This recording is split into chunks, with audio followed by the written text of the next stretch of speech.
Kinumpirma ng OWA na 4 na overseas Filipino workers ang nasugatan sa naging pag-atake ng Iran sa Tel Aviv, Israel. Isa sa kanila ay nasa kritikal na kondisyon. Samantala, ligtas nang nakauwi sa Pilipinas ang 18 OFW na naapektuhan ng lumalalang tensyon sa gitnang silangan ayon sa Department of Migrant Workers at DMW. Agad silang binigyan ng tulong at suporta pagdating sa NAIA Terminal 1. Si Cherry Lights sa balita. Ayon kay OWA Administrator Patricia Ibon Kaunan, 2 OFWs ang nananatiling nakakonfine sa ospital. Isa ay critical matapos maipit ang leeg, habang ang isa ay nasa moderate critical condition. 2 naman ang nakalabas na ng ospital. Nagkaroon po tayo ng 4 na medical cases, no? Ang magandang balita may 2 na na-discharge. Ngunit meron pa rin tayong 2 kababayang OFWs na currently po ay nakakonfine. Yung kaso po nila, yung isa po ay critical at yung isa po ay moderate critical. Sinabi rin ni Kaunan na naipaalam na sa mga pamilya sa Pilipinas ang kalagayan ng mga nakalabas na ng ospital. Samantalang 2 nananatili sa ospital ay may kasama namang pamilya sa Israel. Patuloy ang ginagawang monitoring ng OWA at Department of Migrant Workers sa kalagayan ng mga Pilipinong apektado ng tumitinding tensyon sa pagitan ng Israel at Iran. Ayon naman kay DMW Secretary Leo Kakdak, nasa critical area sa mga nasugatang Pinoy nang mangyari ang insidente. Hindi malinaw kung bakit wala sila sa kanilang bomb shelter sa oras ng pag-atake. Kinumpirma rin ng Philippine Embassy sa Tel Aviv na isang Pilipina caregiver ang nananatili sa critical na kalagayan sa Intensive Care Unit o ICU ng Shamir Medical Center. Siya ay nagtamo ng matinding pinsala sa puso at baga at patuloy na binibigyan ng masusing gamutan. Gayunpaman, nananatiling malala ang kanyang kondisyon. Bukod sa mga nasugatan, may 14 pang OFWs ang kasalukuyang tinutulungan ng pamahalaan. Meron tayong at least 14 na tinulungan kahapon are together with the Philippine Embassy, the DFA.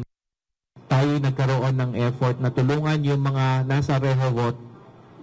Doon kasi may tinamaan na building at areas yung Iranian missile kung saan may isang buong flat pa nga na nasira, no? Nandun yung Filipino caregiver with the employer. Matapos maipit ng 48 oras sa kaguluhan, nakabalik na sa Pilipinas ang 18 OFWs. Ayon sa DMW, sila ay patungo sana sa Tel Aviv, Israel at Amman, Jordan. Ngunit na-stranded sa Dubai dahil sa pansamantalang pagsasara ng mga pangunahing paliparan bunsod ng tensyon sa rehiyon. 15 sa kanila ay mga returning OFWs sa Israel, habang ang 3 ay mga bagong hire na patungo sana sa Jordan. Kahit may kaguluhan sa Israel, plano pa rin bumalik ng ilan sa kanila.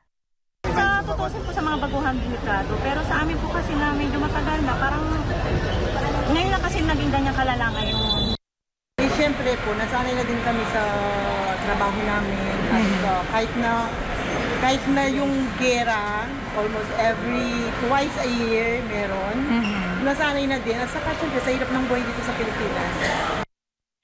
Bago bumiyahe pabalik ng Pilipinas sakay ng Philippine Airlines Flight PR659 nitong Hunyo 15, tinulungan muna sila ng DMW Migrant Workers Office sa Dubai. Pagsapit nila sa NAIA Terminal 1 sa Pasay City, araw ng Lunes, sinalubong sila ng DMW at OWA. Agad silang nabigyan ng financial na tulong mula sa Action Fund at airport assistance at iba pang suporta. Tutulungan din sila ng National Reintegration Center for OFWs para sa livelihood reintegration at skills training. Most especially itong ongoing na hidwaan between Israel at Iran ay patuloy tayong magbibigay ng tulong. Lebanon, we're also monitoring the situation in Lebanon, and so our labor attaché and our embassy in Lebanon also in full coordination with us here in Manila. Patuloy na minomonitor ng DMW sa pakikipag-ugnayan sa Department of Foreign Affairs at Department of National Defense ang sitwasyon sa gitnang silangan upang matiyak ang kaligtasan ng mga OFW.